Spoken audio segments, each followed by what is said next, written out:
motherfucker.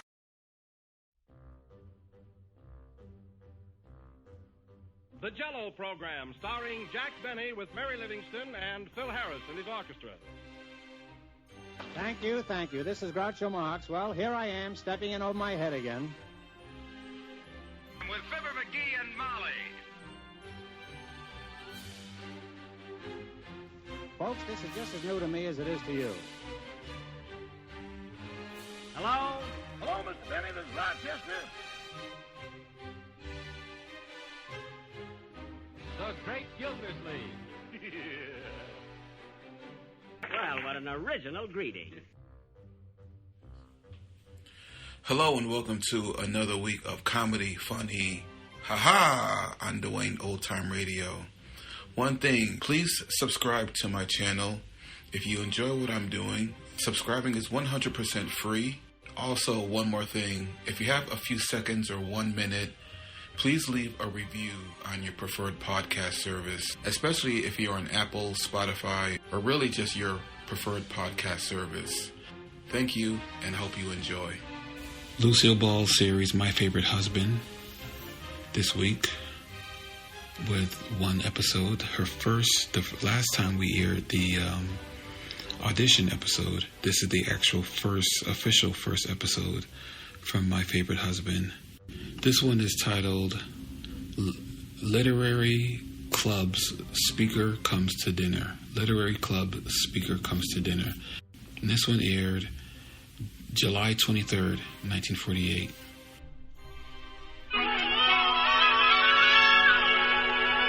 We present My Favorite Husband, a new series based on Isabel Scott Rorick's gay, sophisticated Mr. and Mrs. Cugat, starring Lucille Ball with Richard Denning.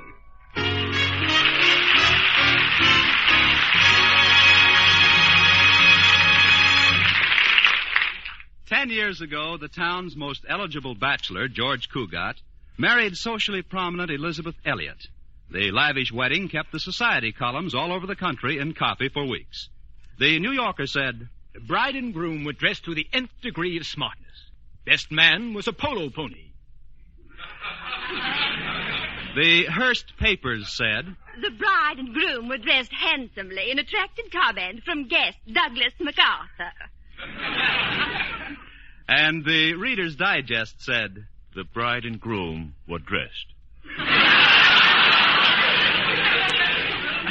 Well, after the honeymoon, George sold his polo pony, bought a stylish suburban home, took the first job that came along, 5th vice president of a bank. And now the Cugats are just George and Liz, two people who live together and like it.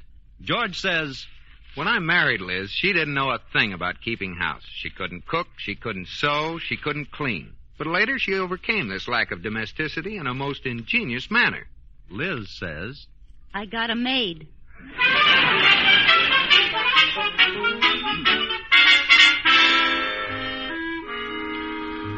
And now, let's take a peek at the Cugats. It's early morning, and there's husband George at the breakfast table. But where's wife, Liz? Oh, there she is upstairs in the bedroom with Katie, the maid. Well, this is certainly unusual. Liz is getting into a formal evening gown. Let me check again. It's only 5 minutes after 9. Well, surely there's a reason for wearing an evening gown at this early hour. "Oh, just a little more, Katie. Can you get the zipper up now?" "Yes, ma'am. Oh. The zipper's up." Oh, how does it look, Katie? Would you consider it too slinky? Well, there's hardly enough of it to tell. If you'll pardon me, Mrs. Cugat, I've seen more cloth on a Roquefort cheese. It isn't as skimpy as all that. Now, where's my corsage? Oh, here it is, ma'am. I'll just pin it on here. No, maybe here. Oh, what's wrong, Mrs. Cugat? There's no place to pin it. I'll get you a gown that has a little more to it, Mrs. Cugat. But then... Then what, Kitty? You are having your portrait painted today, aren't you? Yes. Well, then maybe you'd better wear the gown you have on. Why? Well, as long as you're paying for a portrait, you might as well have as much of you in the picture as possible. No, Katie, we might move to Boston someday, and I wouldn't want my portrait banned. Oh, here's a more sensible gown, ma'am. Have you told Mr. Cugat about the painter coming today? Not yet, Katie. I'll tell him at breakfast. Now hurry and get me out of this tight thing. I feel like a 10-inch weenie in a 5-inch roll.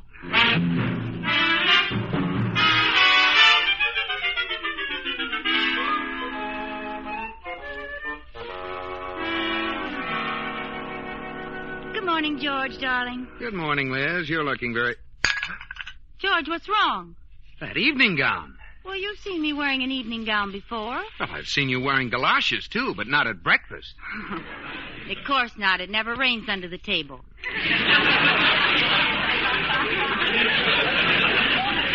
Darling, the reason I'm wearing this gown is because I'm going to have my portrait painted. The artist is coming this morning.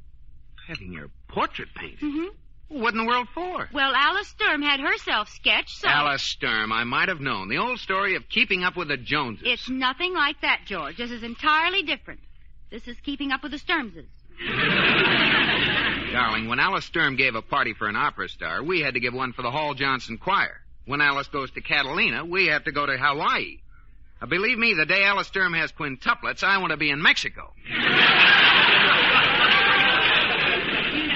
What about me? And just where is this masterpiece going to be painted? Right here, and by a very good artist, too. His name is Damon Welch. He'll be here in a little while. I get a kick out of those artist characters. I can hardly wait to see him. He'll probably be wearing a pink beret and have a rose clinched between his teeth. Long artistic fingers hanging down and sticking in the tops of his shoes. No. I heard Damon Welch is different from other artists, George. They say he's very big and strong and muscular, like, who's that rugged, tall actor in the movies? You know, the one with the big arms and broad shoulders? Marjorie Main. No, Victor Mature. Oh, well, don't be silly, Liz. Artists are all the same. They wear berets, live in attics, and smell of spiders. Hello, George. Liz. Oh, it's Corey. Come on up, Corey. Cartwright here, Bachelor Deluxe, Damsel Delight, the kind of man you'd like to marry your sister. If you hated your sister. How are you this morning, party boy? No party last night, George, but did I meet a beautiful creature? She had a smile like Lana Turner, a voice like Dinah Shore, and she kissed like Paulette Goddard. What do? Date her or buy tickets to her? Don't speak lightly of this woman, Liz, for I think that at last Corey Cartwright is in love. You, Corey? Yes, George. I feel that this is the real thing. I think I shall marry this girl. Corey, that's wonderful. What's her name? Where does she live? Darn, I knew I forgot something. Hey, Liz, I just noticed you're wearing an evening gown. Yes, do you like it? It's nice, but isn't this awfully late to be getting home? Oh. Liz is having her portrait painted, Corey. Some artist named Damon Welch is coming over this morning. Damon Welch? You've heard of him, Corey? Heard of him? That's all Alice Sturm talks about since he sketched her. I hear he has big blue eyes, curly hair, muscles galore, a tan complexion, and stands about 12 feet tall. Really now, Corey, 12 feet tall. Maybe it is a slight exaggeration, but I understand that before he painted portraits, he used to paint rooftops. Without a ladder. Well, anybody could do that if they had a long brush. Or a short house. Well, what do I care what he's like? Excuse me, I have to make a phone call. Who are you calling this early, darling? The time operator. My watch has been acting up again. Well, maybe Corey has the right time. No, I left my watch home on my other wrist. At the tone, the time will be 9:42 and 1/4. 9:42. Have to be getting down to the bank. Right with you, George. I have a luncheon date with a girl who was a gorgeous blonde yesterday, and I'm anxious to find out what she is today. Kiss me goodbye, George. Your kisses give me strength for the day. When Corey Cartwright kisses them, they stay charged up for a month. Bye, darling. Bye-bye, Liz. Bye. Are you really going to the bank today, George, or are you just faking? Huh? What are you talking about? With that Damon Welch coming to your house today, I figured maybe you're going to sneak out and hide in the garage. Oh, I'd forgotten all about it. Doesn't worry me in the least. It would if you heard what Holly Sturm calls that artist. Why, what does he call him? A weasel with an easel. Come on, get in the car, Corey. Hey, don't start the motor yet, George. The artist just pulled up in your driveway. Maybe we can get a look at him. Good. I'm still betting he has a rose between his teeth. He's getting out of his car. Holy mackerel, George. He looks like the Empire State Building with a turtleneck sweater. Oh, he's not so much. I bet he pads that sweater with cotton. If he does, he must have the whole plantation and Uncle Tom's cabin under there. Look at those shoulders, George, and that chest. Corey, it doesn't take much to have broad shoulders and a big chest. All you need are muscles. Let's go.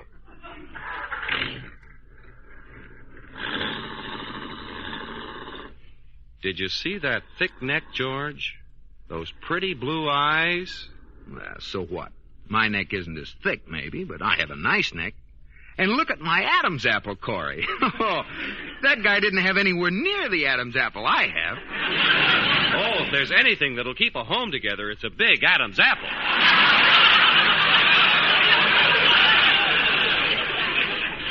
And as far as his blue eyes are concerned, my eyes are blue, too.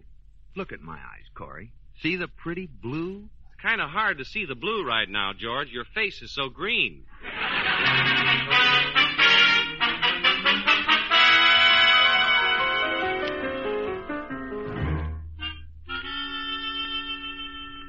All right, woman, face to the left.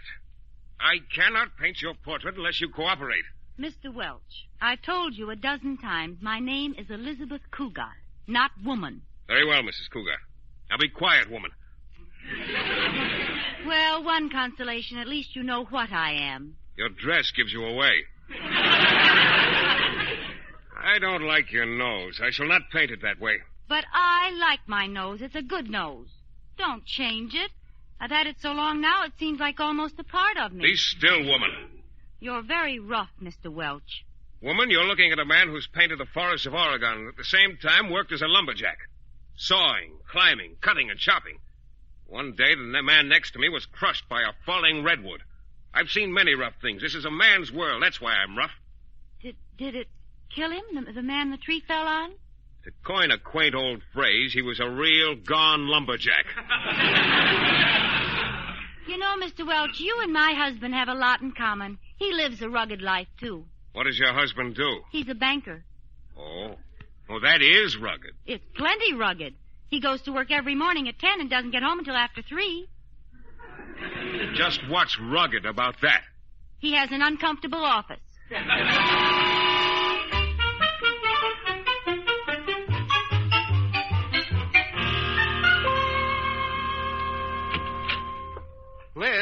Liz, are you here? Oh, you're home early, darling.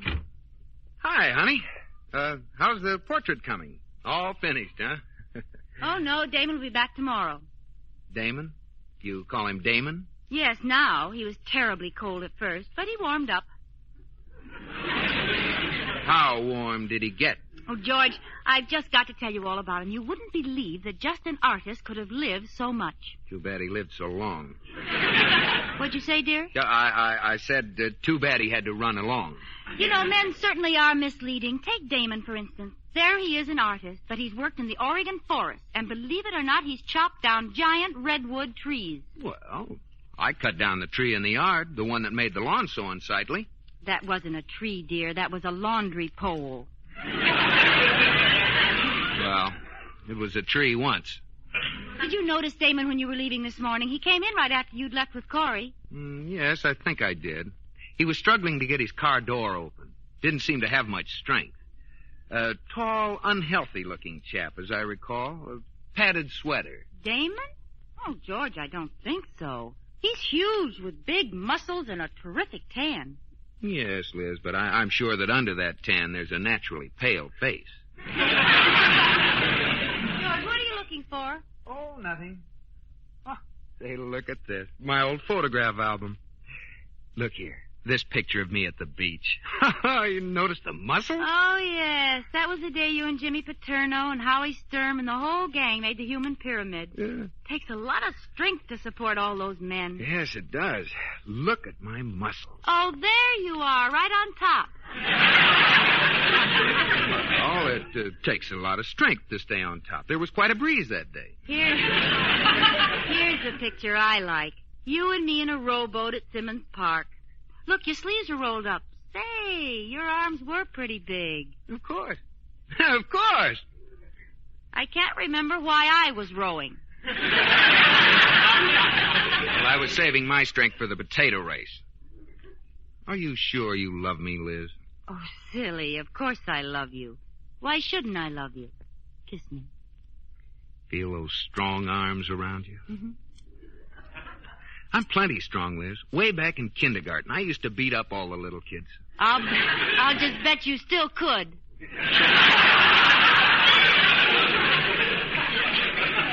Kiss me again, sweetheart. Liz, are you positive you love me? I'm the only one, nobody else? Oh, don't talk such nonsense. Just hug me tighter. Make believe I'm a tube of toothpaste and pop my cap off.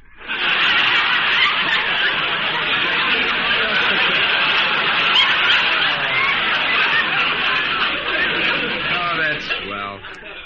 I feel great now. Oh, George, I was thinking today, you don't have any hobbies.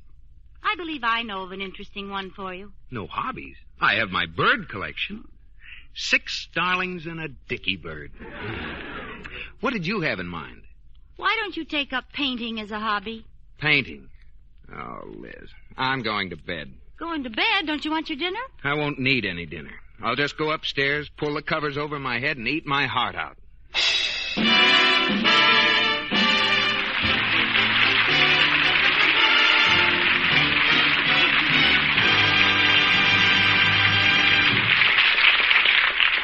You are listening to My Favorite Husband, starring Lucille Ball with Richard Denning.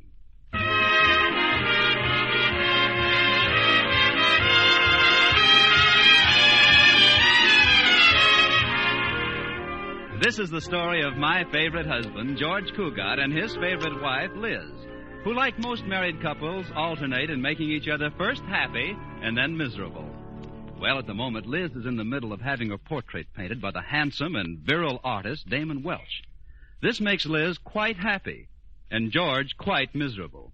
Now George thinks this is quite wrong, and chances are he's quite right. And so he's decided it's quite time he did something about it. It's the next morning. Quite. George, darling, you aren't eating your breakfast. Oh, I'm not very hungry, Liz. Didn't sleep last night. I'm going to stay home today. Stay home? George, are you ill? Yeah, that's it. I'm sick. Awfully sick. What's wrong? Oh, I don't know, Liz. Maybe it's painter's colic. Painter's colic? That is, the inside of my mouth feels like a brush. I'd better call Dr. Buell. What do I want with a doctor? Well, you just said you were sick.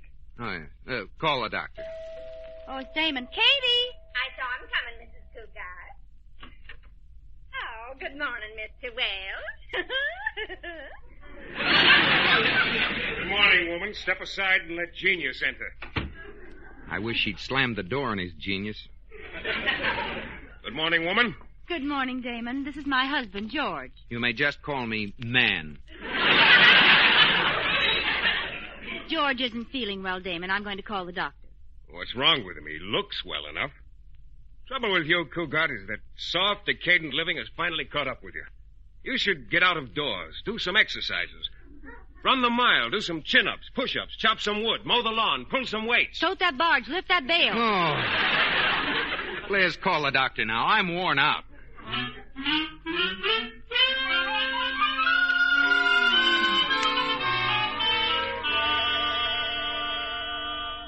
All right, George. Let me have a look down your throat. Certainly, Dr. Buell. Dark down there. Don't swallow, George. This is my best flashlight. There's nothing wrong there. Exactly what seems to be the trouble, George? Well, Doctor, I feel kind of things. First, it starts, then it stops, then it goes again, then it backs up, and then it twists completely around. What does it sound like to you? A woman driver. Come on now, George. Tell me what's wrong. Well, Doctor, you see, Liz is having her portrait painted by some artist who has muscles so big they get up and walk around, and I just... Oh, I believe I can diagnose your case now, George. Acute jealousy-itis. Is that anything like borderline anemia? Jealousy-itis is serious only if it isn't checked early. Fortunately, I believe I have with me the very thing you need to snap you out of it. Miss McCarthy, I just happen to have my nurse with me. Nurse? I don't need a nurse. Yes, Doctor? Marianne, this is Mr. Cugat, our newest patient. I tell you, I don't need it. Oh, how do you do? Forgive me for not standing up in bed, but I only have on the pajama tops.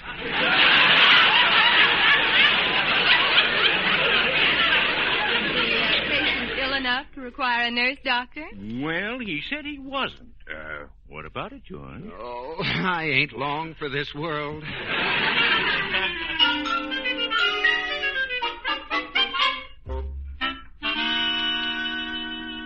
Sit still, woman. I cannot paint your portrait unless you relax. I don't make moving pictures, you know. Well, when are you going to paint in my hair? You still have me bald-headed. I don't like myself bald-headed. I look like my mother was frightened by Guy Kibbe. I'll paint in your hair when I see fit, woman, and not a second sooner. Until that time, you'll remain an egghead and like it. Damon, do you ever smile? I laugh sometimes. My sense of humor is a bit unusual, however, not on the beaten path. Well, what's funny to you? Well, I laughed heartily when my friend Chadwick fell from the roof of the school in Paris. Did Chadwick see the humor in it? Oh, he screamed. Yes, I'll never forget it. Fractured half the bones in his body. Yes, he must have been all broken up.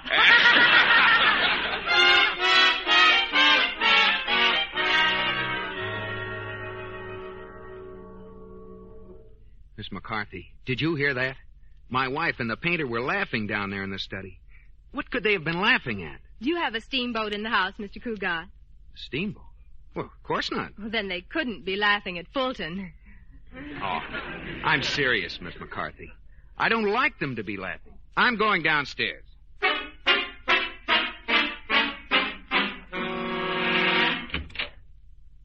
Hello? Hello, darling. What are you doing out of bed? I heard some laughing. What was all the laughing about? Oh, Damon was telling jokes. Oh, how nice. Mind if I stay a while?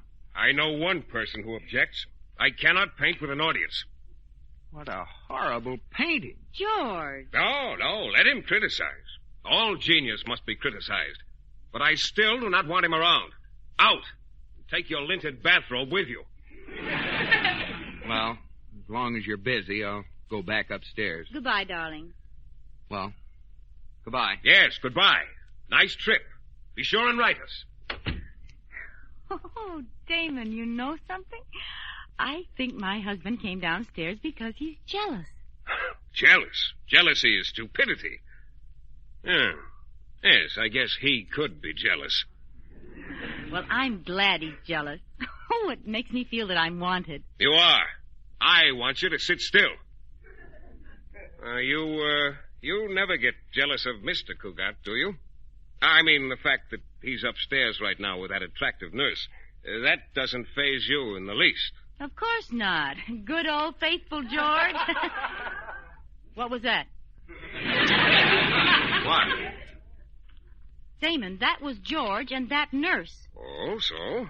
You aren't worried about good old faithful George, are you? Certainly not. I'll be right back. Where are you going? I got to see a man about a nurse.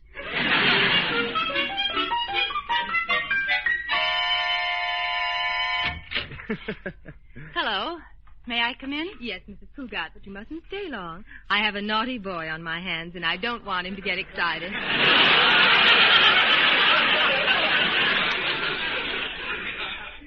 That's why I came up. How are you, George? Oh, it's awful.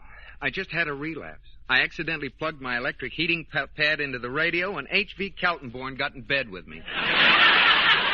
He's delirious. Yes. You better go, Mrs. Cugat. Yes, I'll, goodbye, George. Miss McCarthy, Wouldn't you like to come downstairs and boil a few thermometers or something? I'll be right here with Mr. Cugat. Well, bye, George. He's gone now, Mr. Cugat.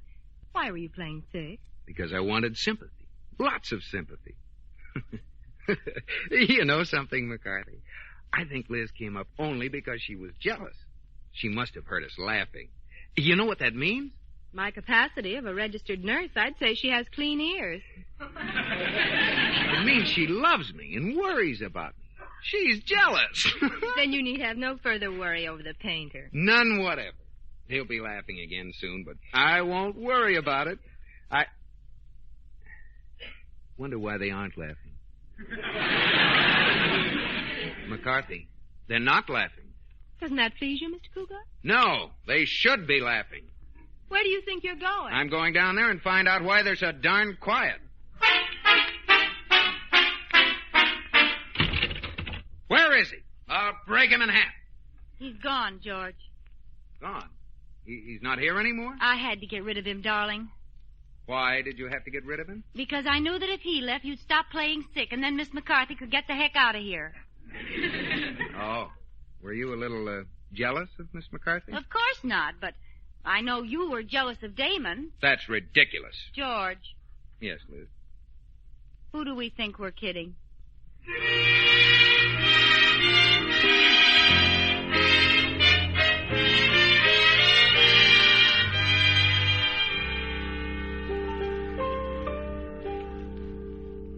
So he left, huh, George? Yes, Corey. He left. And George was really very nice to him. How lucky you were, George.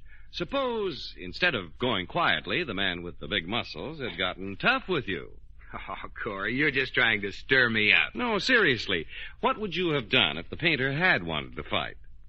Oh, I'm sorry, George. I shouldn't embarrass you this way in front of Liz. If Damon had wanted to fight, George would have fought, wouldn't you, darling? Wouldn't you, George? Why, certainly. If I had his phone number, I'd call him up right now and tell him a thing or two. Oh, I have his phone number, dear. Here. Oh, thanks. When Damon answers the phone, I'll catch you, George. Hello, Damon. This is George Cugat. I've changed my mind about being nice to you. If you want to fight, just come over here whenever you feel like getting knocked for a loop. You got anything to say to that? At the tone, the time will be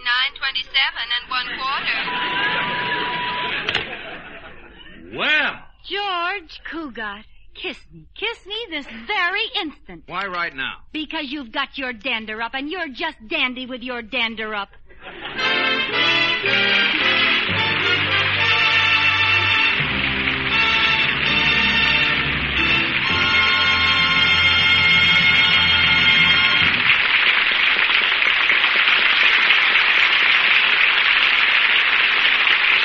In just a moment, Lucille Ball and Richard Denning will be back with us.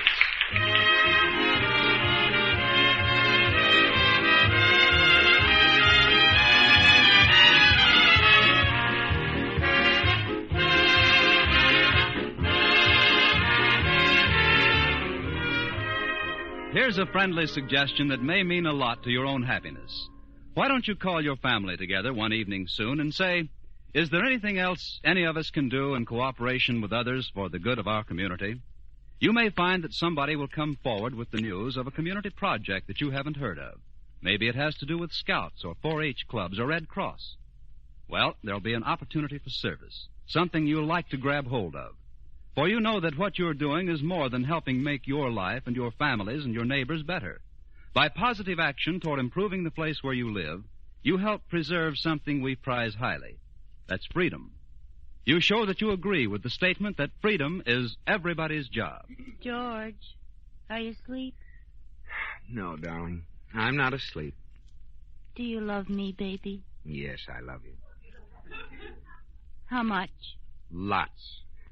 Well, in terms of pounds, how much do you love me? 3 pounds, 6 pounds, 7 pounds? 12 tons. I love you 100 tons. You have a bigger truck.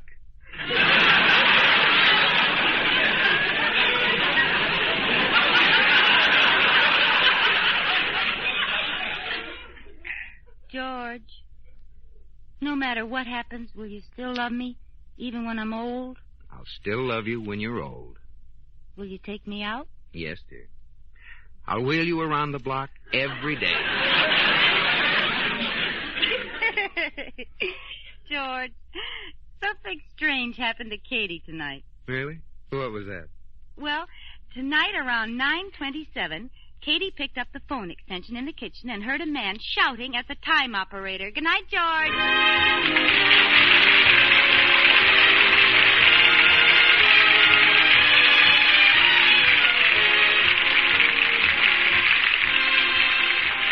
My Favorite Husband has been presented through the worldwide facilities of the United States Armed Forces Radio and Television Service.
Thank you for listening to and showing your support for my podcast.